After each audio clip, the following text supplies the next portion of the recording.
back. If they could find a way to do some type of trade that involves I don't think they want him back.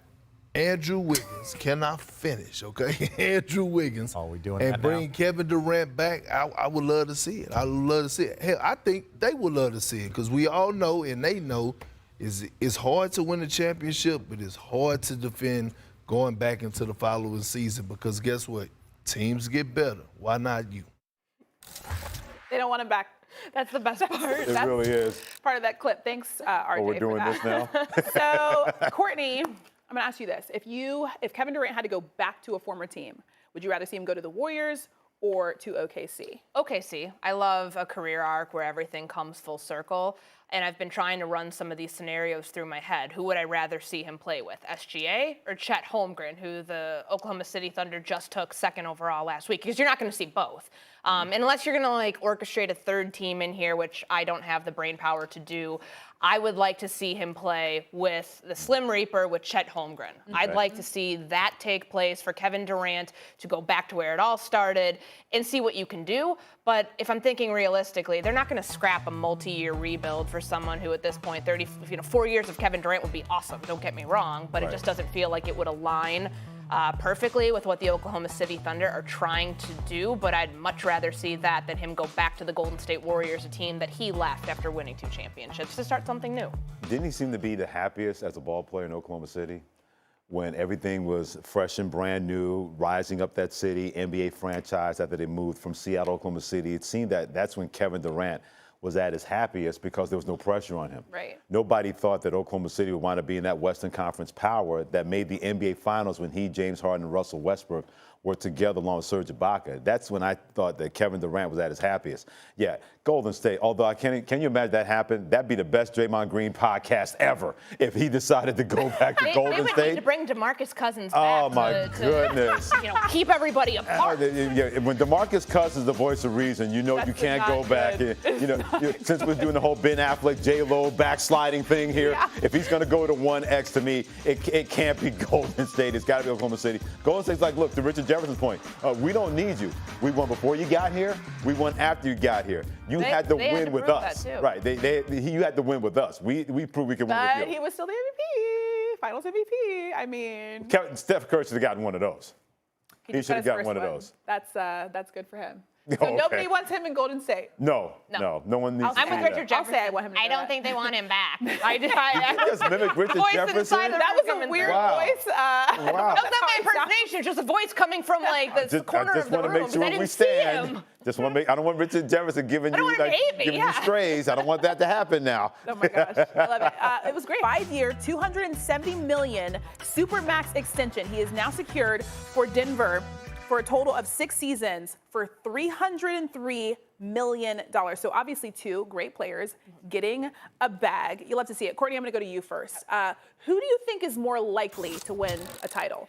Joker or Ja? I say it's Nikola Jokic because last season got a giant I for incomplete from me because this is a team that won 48 games in spite of not having Jamal Murray because of injury for that big stretch. True. And same thing with Michael Porter Jr. Now, we know that they need more than just those 2 to be able to get out of a first-round series, and the help that Nikola Jokic needs to receive too on the defensive end. Like that, to me, was their number 1 priority that they talked about following the season, like when they bowed out against the Golden State Warriors. So I'd like to see all of those things come to fruition. I know they really only have 1 roster spot right now. They have Kentavious Caldwell-Pope that they just recently brought in. And I say this with the benefit of the doubt that this means that Kevin Durant's not going to Denver because I think there's way too many things that would need to happen. I don't think that there are actually things that could happen because when I mentioned Murray and Porter Jr., Denver couldn't do that deal because of the rookie extension thing unless they did something, the Nets did something with dumping Ben Simmons as well in that. So I say that with the roster as currently constructed, I think that Nikola Jokic has the best chance right now. Yeah, I love Nikola Jokic, and I love when I get in arguments with friends of mine, Joel Embiid's a better center, better MVP. I'm like, look, you need to take that somewhere else. Nikola Jokic earned the back-to-back MVPs, and Joel Embiid's just going to have to deal with that. That's just my opinion on that one. But I think Memphis is more likely to win the title first with Ja Morant because you always learn lessons along the way. That's not to say that Denver hasn't learned a lesson.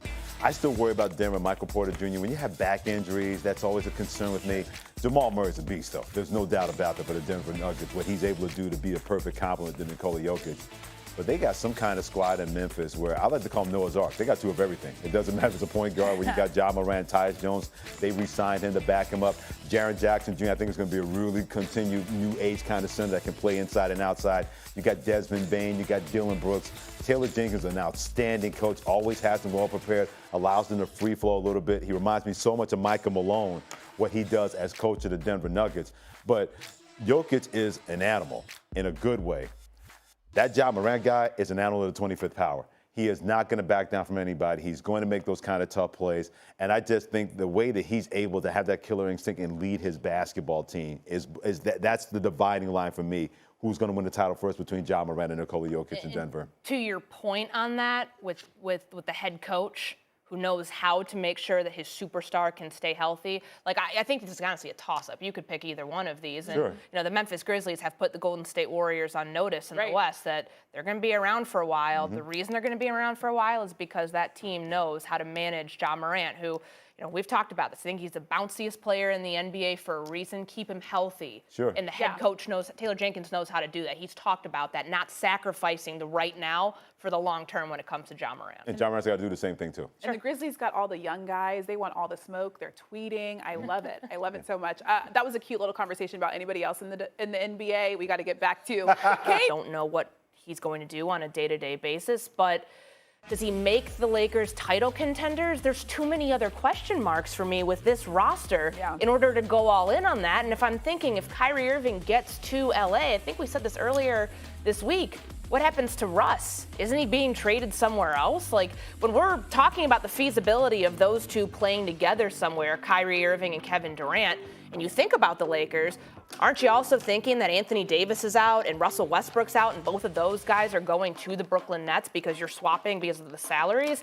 Like, I don't think the roster, let the turmoil of like what would happen on the court and in the locker room aside, I don't know that roster is good enough because there's no depth beyond that. We're already we're spending too much time way too much talking time about trying to talk myself The reason is because if the Brooklyn Nets want a star, that's how you would get a star in Anthony Davis. Forget about Russell Westbrook. That's not relevant. That would just be ballast in a trade. But again, we're talking about it too much. Okay.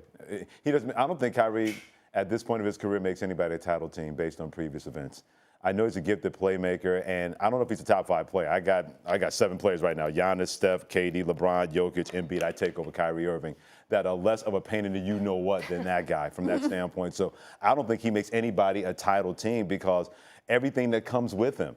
Kyrie Irving is a very special talent. The problem is that he believes his special talents to override everything else, or you're supposed to placate him. Well, how did that work in Boston?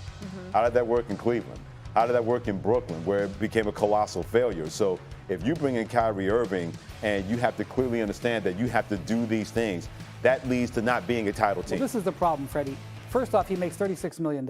It's hard to trade for a player who makes $36 million. Secondly, the Nets don't know what they're trading Kevin Durant for. They may not want to do a trade with Kyrie Irving that's going to take on money, right? Because you may take on a bunch of money when you do a Kevin Durant trade. You don't know what your books are going to look like. Okay. And then Kyrie wanted to be in Brooklyn.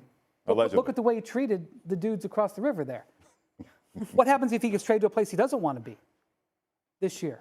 So, like, his value in a trade is just very low. Difficulty to trade for him, very high. Again, you know, we're looking at the crossover there. It's a very narrow thing. And when you run that simulation over and over, you keep getting Lakers. And so, but also, the Nets have no interest in accommodating Kyrie Irving. They have no interest in doing it. So if there comes up maybe a 3-team trade or a 4-team trade to get the Nets satisfied what they want, to get them maybe a star, to take draft picks that they might get from Phoenix and reroute them someplace else, or take this guy, 4-team trade. Kyrie might get thrown into that 4-team trade just as salary ballast. Yeah. Like, he's going to be used as a tool to help the Nets. He is not going to be used as a player to trade for value. Very unlikely you're going to get anything value, maybe a draft pick or two, and he's not going to be used to accommodate. And he's going to have to sit and wait for the Durant situation to play out, whether that takes 3 days or 3 weeks. And that's just the reality of it. But at the end of it, when all that smoke clears, it is true. He could be a Laker. That is definitely still on the table. I would like to say that Lakers title odds have moved dramatically since the news. So they were 22-1 last week, 18-1 right before the news, and now they're 10-1. And I know, Wendy, I listened to your podcast, and I know you said something about how sports books, they kind of like, they know something's going on over there. They know something because they always Their have. batting They average always, is getting very good. Yeah. Actually, So, it's more so the pay attention bettors. to that. Yeah. People are putting money in, and the books are reacting. Yep. The But sharps are coming in. Somebody knew that Paolo Banchero, Yeah. because the books reacted before it became known. Right. And earlier this week, when I was hearing, boy, KD, if he asks for a trade, wants to go to Phoenix, I was looking at the odds, and Phoenix's odds were going down, and I was like, Something's somebody's happening. talking. Somebody Yes. knows something. something's going on there. Right. All right, Wendy, I think you're Wow. leaving us. Good working with you as always. Still to come, Absolutely. KD has